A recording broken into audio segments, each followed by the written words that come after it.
ونصلي ونسلم على رسوله الكريم.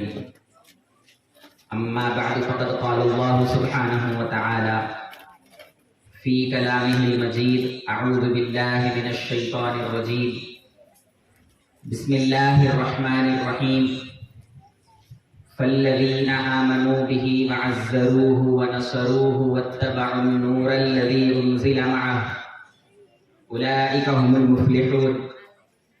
صدق الله العظيم. وقال تعالى في شأن حبيبه: إن الله وملائكته يصلون على النبي يا أيها الذين آمنوا صلوا عليه وسلموا تسليما. اللهم صل على سيدنا وشفيعنا ونبينا وحبيبنا ومولانا محمد وعلى آله وأصحابه وبارك وسلم. اللهم صل على سيدنا ومولانا محمد النبي الأمي وعلى آل سيدنا ومولانا محمد النبي الأمي الذي قرنت البركة بذاته ومحياه وتعطرت العوالم بطيب ذكره ورجاه. السلام علیکم ورحمۃ اللہ تعالی وبرکاتہ. حضوری سیدی مرشدی و مولائی حضرت قبلہ دامت برکاتہم العالیہ، دیگر علماء کرام، حاضرین کرام، پردہ نشین ماں بہنوں، اللہ تبارک و تعالیٰ کا فضل و کرم ہے کہ اللہ تعالیٰ نے ہم کو حضور نبی اکرم صلی اللہ علیہ وسلم کی مبارک امت میں پیدا فرمایا.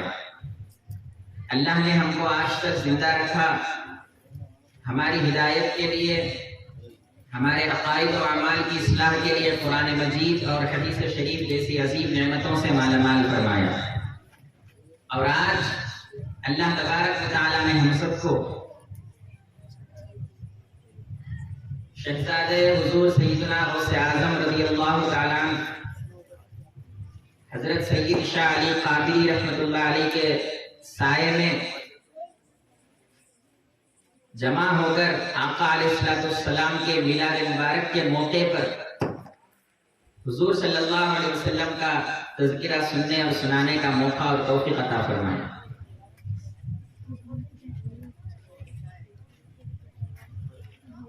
حضرت شاہ علی قادری رضی اللہ تعالیٰ عنہ کے نام سے آپ کا علاقہ ہے اور جتنے بھی لوگ حاضرین میں ہیں تقریباً حضرت سے تعلق رکھنے والے ہیں. کوئی اپنے والدہ کی طرف سے حضرت کے اولاد میں ہیں، کوئی والد کی طرف سے حضرت کی اولاد میں ہیں، اولاد غوث اعظم ہیں. تو ہم حضرت ہی کے واسطے اور وسیلے سے اللہ کی بارگاہ میں دعا کرتے ہیں کہ اللہ تبارک و تعالیٰ حضرت کے طفیل میں اللہ والوں کے فیضان سے مالا مال فرمائے اور ہماری اس مجلس کو اللہ تبارک و تعالیٰ قبول و منظور فرمائے اور حضرت کی توجہ ہماری طرف فرمائے. مختصراً بات کر کے ہم اپنی بات کو ختم کر دیں گے. اللہ تبارک و تعالیٰ کے محبوب محمد رسول اللہ صلی اللہ علیہ وآلہ وسلم کا میلاد منانے کے لیے اور آپ کے ولادت کی خوشی کے موقع پر آپ اور ہم یہاں پر جمع ہیں. ہم ان لوگوں میں سے نہیں ہیں جو صرف سال میں ایک مرتبہ ربیع الاول میں حضور صلی اللہ علیہ وسلم کے میلاد کی خوشی مناتے ہیں اور پھر سارا سال حضور صلی اللہ علیہ وسلم سے کوئی ربط و تعلق نہیں ہے، غلام اور آقا کا کوئی رشتہ نہیں ہے. بس سال میں ایک مرتبہ ہم اپنے آپ کو غلام رسول ثابت کر دیں، عاشق رسول ثابت کر دیں، میلاد کا جلوس نکال دیں یا میلاد کی خوشی منائے، اپنے آپ کو عاشق رسول ثابت کرے. پھر جب دوبارہ ربیع الاول نہ آئے، جب تک پھر ہمارا اور ہمارے آقا کا کوئی تعلق نہ ہو، ہم ان لوگوں میں سے نہیں ہیں. اللہ تبارک و تعالیٰ نے ہم کو الحمدللہ ایسے لوگوں میں بنایا، اور اگر کوئی نہیں ہے تو اللہ سے دعا ہے کہ اللہ ایسے لوگوں میں ہم کو بنائے جو صرف ایک ربیع الاول نہیں بلکہ سال کے 365 دن ہر لمحہ اپنے آقا و مولا سے ربط و تعلق رکھتے ہوں اور نسبت رکھتے ہوں. یہاں آنے سے پہلے کچھ اور گفتگو آپ کے سامنے رکھنے کا ارادہ تھا، لیکن ابھی جو کلام آپ کے سامنے پڑھا گیا ہے اس کے آخر میں جو پیغام دیا گیا ہے، یکایک اللہ تبارک و تعالیٰ نے قلب میں بات ڈالی کہ جو موضوع آپ کے لیے جو انتخاب کیا گیا تھا اس کو بدل کے اسی موضوع پر آپ کے سامنے کچھ بات رکھی جائے جو اس کلام کے آخری شعر میں بتایا گیا. کیا بتایا گیا؟ آج امت جو پریشان نظر آ رہی ہے، آج امت جو در بدر کی ٹھوکریں کھا رہی ہے، آج امت جو رسوا اور ذلیل و خوار ہو رہی ہے، آج امت کہیں کافروں کے تلے دبے ہوئی ہے، کہیں یہود و نصارہ کے تلے دبی ہوئی ہے، یہ امت جو آج پریشان ہے اس کا واحد سبب یہ ہے کہ امت اپنے آقا سے کٹی ہوئی ہے. امت کا رشتہ اپنے آقا سے کٹا ہوا ہے. آقا سے ربط و تعلق نہیں ہے. اس آقا سے کنیکشن اور ربط و تعلق نہیں ہونے کی وجہ سے, جیسا کہ ابھی ہم فاضل مقرر سے جو میرے بھائی ہیں ان سے ہم نے بیان میں سنا کہ اللہ تعالیٰ نے امت محمدیہ کو کیا کیا بڑے بڑے انعامات عطا فرمائے. جب اللہ نے اتنے بڑے انعامات امت محمدیہ کو عطا فرمائے تو کیا بات ہے آج 1400 سال کے بعد امت محمدیہ کا وہ حال نہیں ہے جو 1400 سال پہلے تھا. اس کا سبب فقط یہ ہے کہ ہم ہمارے محبوب کی دہلیز سے اپنے سر کو اٹھا دیے. اللہ نے در بدر کے سروں پر دہلیزوں پر ہمارے سر کو جھکا دیا. ایک در کی دہلیز پر سر جھکانا تھا, ہم نے وہاں سے سر اٹھا دیا. اللہ نے ہر در پہ ہمارے سر کو جھکا دیا. ایک کی غلامی کو اختیار کرنا تھا, جب سے اس کی غلامی کو ہم نے ٹھکرایا اللہ نے دنیا کے کتوں کا غلام بنایا. ایک کو اپنا بڑا سمجھنا تھا, جب سے اس کو بڑا سمجھنا چھوڑ دیے اللہ نے ہر بڑے کے اوپر ہر بڑے کو ہمارے اوپر مسلط کر دیا. ایک کو اپنا حاکم سمجھ کے اس کے ہر حکم پہ عمل کرنا تھا, ہم نے اس کے حکم کو پسے پشت ڈال دیا. اللہ نے ہر دنیا دار کو ہمارے اوپر حاکم بنا کر مسلط کر کے ہم کو دنیا کا محکوم بنا دیا. وجہ کیا ہے؟ بارگاہ مصطفیٰ سے دوری یہ امت کے زوال کا سبب ہے. آج امت جو در بدر ٹھوکریں کھا رہی ہے یہ مصطفیٰ کی بارگاہ سے دوری کا سبب ہے. اللہ کے عزت و جلال کی قسم, آج بھی اگر امت محمدیہ اپنے آپ کو آقا کی بارگاہ میں سجدہ ریز کر دے, اپنا دل اپنے سارے وجود کے ساتھ آقا علیہ السلام کی غلامی کو قبول کر لے, وہ دن دور نہیں ہے کہ ساری دنیا مسلمان کے حکم کے تابع ہو جائے. اللہ تبارک و تعالیٰ کے جو محبوب محمد رسول اللہ صلی اللہ علیہ وسلم دنیا میں آئے, ان کے کیا حقوق ہمارے اوپر ہیں, ان کے کیا رائٹس ہمارے اوپر ہیں, ان کے لیے ہم کو کیا کرنا چاہیے تھا, وہ ہم نے نہیں کیا. اسی وجہ سے آج ہم در بدر پریشان پھر رہے ہیں. ہمارے لیے ان کو کیا کرنا چاہیے تھے وہ کر گزر گئے. ہمارے لیے ان کو کیا کرنا تھا وہ راتوں رات اللہ کی بارگاہ میں کھڑے رہ کر ہمارے لیے کر دیے. ہمارے لیے ان کو جو کرنا تھا وہ اللہ کی بارگاہ میں ساری رات سجدہ ریز ہو کر چکے. ہمارا جو حق ہمارے آقا پر تھا انہوں نے ادا کر دیا, لیکن ہمارے آقا کا جو حق ہمارے اوپر باقی بچا ہوا ہے کیا ہم نے وہ ادا کیا یا نہیں؟ اگر ہم نے آقا کا حق ادا نہیں کیا ہے تو یاد رکھیے پھر اس حق کے تعلق سے قیامت کے دن ہم سے پوچھ ہونے والی ہے. اللہ تبارک و تعالی ہمارے آقا کے حقوق ہمارے کو گنا کے بتا رہا ہے کہ اے لوگو تم کیا سمجھتے ہو کہ 6 سال میں ایک مرتبہ میلاد منا لینے سے محبوب کا حق ادا ہو جائے گا؟ نہیں, اپنے ساری زندگی کو محبوب کے نقش قدم پر چلانا ہوتا ہے, اپنے ساری زندگی کو محبوب کے رنگ میں ڈھالنا ہوتا ہے, اپنے زندگی کے طور طریقوں کو محبوب کے طور طریقوں میں ڈھالنا ہوتا ہے, اپنے آپ کو حقیقی غلام رسول بنانا ہوتا ہے. اس وقت کہیں جا کر تم تمہارے نبی کا حق ادا کر سکو گے. ہماری عزتیں ہمارا انتظار کر رہی ہے, ہماری عظمتیں ہمارا انتظار کر رہی ہے. اللہ تبارک و تعالیٰ نے کنتم خیر امت کا جو تاج ہمارے لیے تیار کر کے رکھا ہے وہ ہمارے سر کا تاج ہمارا انتظار کر رہا ہے, لیکن ہم اس قابل بنے تو صحیح. وہ قابل بنا کیسے جا سکتا ہے؟ جب مصطفیٰ کا غلام بنا جاتا ہے اللہ تبارک و تعالیٰ ساری کائنات کا بادشاہ مسلمان کو بنائے گا. وہ حضور صلی اللہ علیہ وسلم سے تعلق کیسے پیدا کرنا ہے, حضور کا حق ہمارے اوپر کیا ہے, اس کو ادا کیسے کرنا ہے, اللہ تبارک و تعالیٰ قرآن مجید کے ایک ٹکڑے کے اندر بیان کر رہا ہے. فالذین آمنوا به وعزروه ونصروه واتبعوا النور الذی انزل معه اولئک هم المفلحون. 4 حق بتا رہا ہے کہ اے لوگو تمہارے رسول کے تمہارے اوپر یہ 4 حق ہے, 4 رائٹس ہے.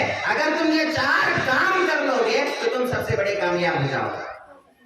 آج ہم کامیابی کس چیز میں تلاش کر رہے ہیں؟ کوئی تو روپیے پیسے میں کامیابی تلاش کر رہا ہے, کوئی سمجھ رہا ہے کہ مجھے اتنے ایکڑ جگہ مل جائے, کھیت مل جائے, جائیداد مل جائے تو میں کامیاب ہو جاؤں گا. کوئی کہہ رہا ہے کہ اگر میں ابروڈ میں جا کر سیٹل ہو جاؤں تو کامیاب ہو جاؤں گا. کوئی یہ سمجھ رہا ہے کہ اتنی دولت مل جائے, یہ پڑھائی پڑھ لوں تو کامیاب ہو جاؤں گا.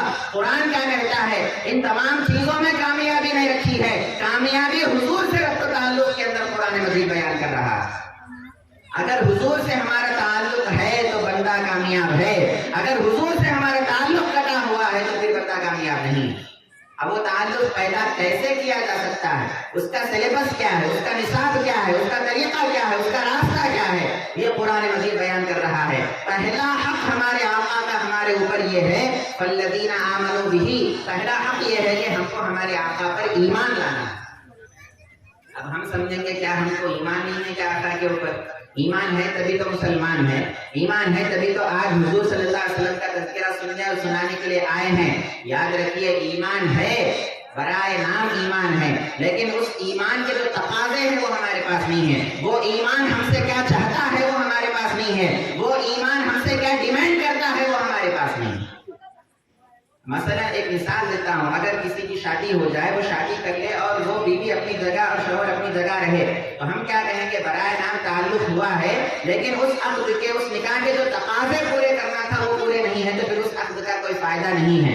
ایسا ہی ایمان کا مسئلہ ہے، ہم نے اللہ پر ایمان لایا لیکن اللہ سے تعلق کیا ہے؟ ہم رسول پہ ایمان لائے لیکن رسول سے تعلق کیا ہے؟ جب تک اللہ اس کے رسول سے تعلق پیدا نہیں ہوگا اور ہمارے زندگی کے ہر لمحے میں ہم اللہ اس کے رسول کی اطاعت و فرما برداری نہیں کریں گے، اس وقت تک یہ نہیں کہا جا سکتا کہ ہم سچے اور پکے طور پر ایمان والے ہیں۔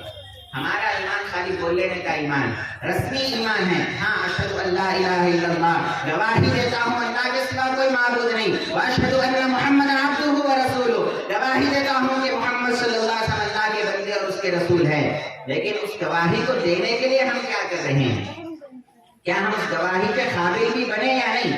کیا ہمارا زندگی کے اندر ہمارے آقا کا کچھ لینا دینا ہے یا نہیں ہے؟ صبح اٹھنے سے لے کر شام میں سونے تک آج کے ایک دن کا محاسبہ کر کے دیکھیے، پیدا ہو جب سے چھوڑ دو، آج کا ایک دن صبح سے لے کے آج تک میں میرے آقا کے لیے کیا کرا، میں میرے رسول سے کیسا ربط و تعلق رکھا، میرے رسول کے لیے میں آج کے دن کیا عمل کرا، وہ اگر ایک آج کے دن کا محاسبہ کر کے دیکھیں گے تو ہم کو پتا چلے گا کہ ہم ہمارے آقا علیہ السلام سے کوئی ربط و تعلق میں نہیں ہے۔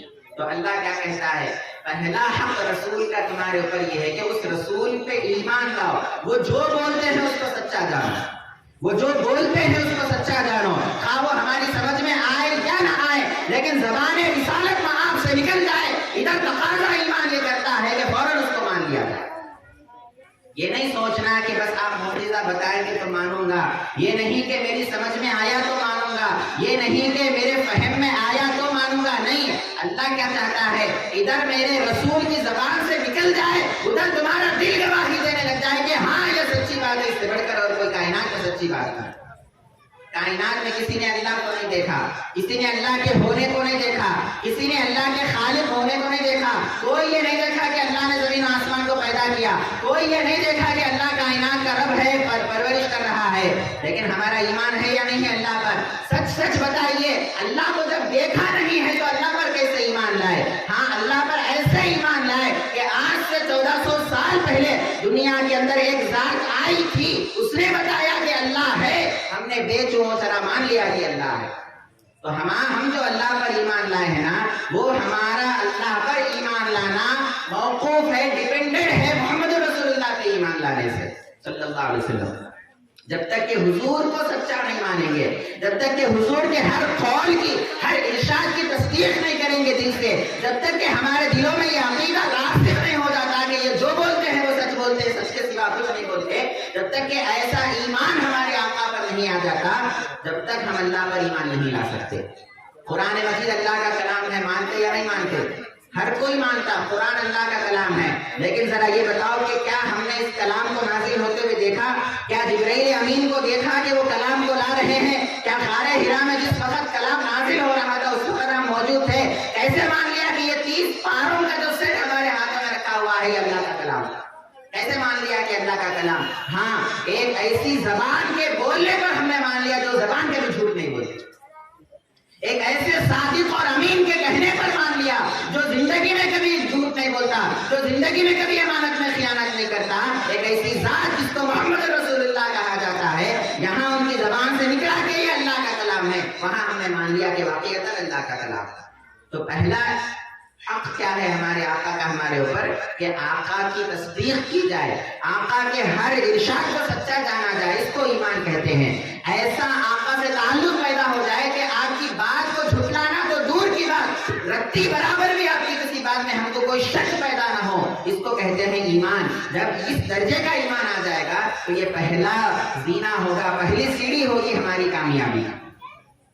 تو یہ اگر ہمارے اندر یہ کیفیت پیدا ہو جائے گی تو آقا سے پہلا تعلق ہمارا استوار ہو جائے گا, پہلا تعلق پیدا ہو جائے گا. تو پہلا حق کیا ہے ہمارے آقا کا ہمارے اوپر؟ بولیے کیا حق ہے؟ پہلا حق یہ ہے کہ آقا کو سچا جانے, آقا کی ہر بات کی تصدیق کرے, آقا پر ایمان کو پختہ کرے. یہ ہمارا پہلا حق ہے جو ہم کو ہمارے آقا کے بارے میں رکھنا ہے. دوسری بات قرآن کیا کہتا ہے؟ والذین آمنوا بہ وعزروہ. جب ایمان لا لیے آقا پر, آقا کو سچا مان لیے, آقا علیہ السلام کی ذات اقدس کو مان لیے, جب مان لیے ایمان لا لیے, اب اس ایمان کا تقاضا یہ ہے اب آقا کا ادب و احترام اور آپ کی تعظیم و تقدیر کی جائے. ادب کے لیے محبت ہونا ضروری ہے. پہلے محبت ہوتی ہے آپ کو کسی سے, بعد میں آپ اس کی ریسپیکٹ کرتے ہیں, ادب کرتے ہیں. تو قرآن کیا کہتا ہے؟ محبت کرو نہیں بولا اس آیت کے اندر. اس آیت میں کیا بولا؟ ادب کرو. اس ادب سے پہلے خود بخود محبت کی شرط ہے. تو کیا پتا چلا؟ پہلے ایمان لانا ہے, پھر محبت کرنا ہے, پھر ادب و تعظیم کرنا ہے. آج ہم کیا کرتے ہیں؟ ایمان لا کے خاموش بیٹھ گئے. کئی لوگ ایسے ہیں جو ایمان لا لیے, بس الحمدللہ ایمان والے خاموش ہے. لیکن قرآن کیا کہتا؟ والذین آمنوا بہ اولئک هم المفلحون. نہیں بولا قرآن جو محبوب پہ ایمان لائے وہ کامیاب ہے. کہیں پر بھی قرآن میں لکھا ہوا نہیں ہے. قرآن کیا کہتا ہے؟ خالی محبوب پہ ایمان لانا نہیں, وہ تو یہ کام مسلمان کے لیے کافی ہے, جہنم سے بچ جائے گا, جنت میں داخل ہو جائے گا محبوب پہ ایمان لانے سے. لیکن اگر حقیقت میں کامیاب ہونا ہے, جنت کے درجات حاصل کرنا ہے, تو خالی ایمان لانے سے کام نہیں چلتا. ایمان بھی لانا ہے, محبت و عشق بھی رکھنا ہے, اور آپ کا ادب و احترام اور آپ کی تعظیم و تقدیر بھی کرنا ہے. محبت کیسے آقا علیہ السلام سے ہو؟ بخاری شریف اور مسلم شریف کی متفق علیہ حدیث ہے. حضور صلی اللہ علیہ وسلم ارشاد فرماتے ہیں لا یؤمن احدکم حتی اکون احب الیہ من والدہ وولدہ والناس اجمعین. تم میں سے کوئی بھی اس وقت تک ایمان والا نہیں ہو سکتا جب تک کہ اپنی اولاد سے زیادہ, اپنے ماں باپ سے زیادہ, کائنات کے سارے لوگوں سے زیادہ مجھ سے محبت نہ کرے, اس وقت تک ایمان والا نہیں ہو سکتا. محبت کا کیا مطلب؟ اولاد کے لیے جتنا کر رہے رسول کے لیے ہم اتنا بھی نہیں کر رہے. یہ کیسی محبت ہے؟ حضور کیا بولنا چاہ رہے؟ اولاد سے بھی زیادہ میرا مقام اپنے پاس رکھو, ماں باپ سے بھی زیادہ میرا مقام اپنے پاس رکھو, ساری دنیا کے لوگوں سے زیادہ میرا مرتبہ اپنے پاس رکھو. ارے ہم دوسروں کے لیے جتنا کچھ کر رہے ہیں اس کا ایک حصہ بھی آقا کے لیے نہیں کر رہے, تو یہ کیسی محبت ہے؟ محبت کبھی بھی کیا کرتی ہے؟ اطاعت کو اطاعت کی طرف دعوت دیتی. اطاعت جس کو کہتے ہیں فالو کرنا. کسی سے آپ کو لگاؤ ہو گیا, کسی سے محبت ہو گیا, کسی سے آپ کو عشق ہو گیا, جس کو آپ پسند کر رہے ہیں انہیں بولنے کی ضرورت نہیں ہے میں جیسا کر رہا ہوں ویسا کرو. خود بخود محبت آپ سے ویسا کرواتی ہے جیسا محبوب کرتا ہے. محبوب کے بولنے کی ضرورت نہیں ہے ایسا کرو ایسا کرو ایسا کرو. محبت جس کو حقیقت میں ہو جاتی ہے وہ محبت کرنے والا خود بخود اپنے محبوب کی طرح چلنے لگتا ہے, خود بخود ان کی طرح بولنے لگتا ہے, خود بخود جس سے محبت ہو جاتی ہے ویسا کرنے کی کوشش کرتا ہے. تو محبت کا تقاضا اطاعت ہے. یاد رکھ لو, جو اہل سنت والجماعت کا دم بھرنے والا ہے, جو اپنے آپ کو سنی صحیح العقیدہ سمجھتا ہو, اگر وہ محبت رسول کا دعویٰ کرے اور حضور کے طریقے پر نہ چلے تو یاد رکھ لو نہ وہ سنی ہو سکتا ہے نہ مسلمان ہو سکتا ہے. مسلمان وہی ہے جو مسلمانوں کے آقا کے راستے پر چلے. تو ہمارا کام کیا ہونا چاہیے؟ ہم صرف آقا کی محبت کا دم نہ بھرے بلکہ ایک ہاتھ میں ہمارے محبت رسول کا دامن ہو, دوسرے ہاتھ میں اطاعت رسول ہو. صحابہ کرام کا یہی طریقہ تھا. خالی محبت کا دم بھر کے اطاعت کو چھوڑنے والا کوئی صحابی آپ کو نظر نہیں آئے گا. خالی اطاعت کر کے محبت کو چھوڑنے والا بھی کوئی صحابی نظر نہیں آئے گا. جو بھی صحابی آپ کو ملے گا وہ ایک طرف محبت رسول میں سرشار نظر آئے گا, دوسری طرف اطاعت رسول میں نظر آئے گا. ہمارا کام کیا ہونا چاہیے؟ آقا علیہ السلام کی محبت اپنے دل میں رکھے, اور آقا علیہ السلام کی محبت کا تقاضا یہ ہے کہ آقا کے راستے کی پیروی کی جائے, آقا کے راستے پر عمل کیا جائے, آپ کی سنتوں کو زندہ کیا جائے, آپ کی اطاعت کی جائے, آپ صلی اللہ علیہ وسلم کی اتباع کی جائے, آپ کو فالو کیا جائے. جب فالو نہیں کریں گے تو ہماری محبت سچی نہیں ہے, ہماری محبت میں کچھ نہ کچھ کمی ہے. امام اہل سنت امام شافعی رضی اللہ تعالیٰ عنہ ارشاد فرماتے ہیں تعصی الالہ وانت تظہر حبہ هذا محال فی القیاس بدیع لو کان حبک صادقا لاطعتہ ان المحب لمن یحب مطیع. ارے وہ تو اللہ اس کے رسول کی محبت کا دم بھرتا ہے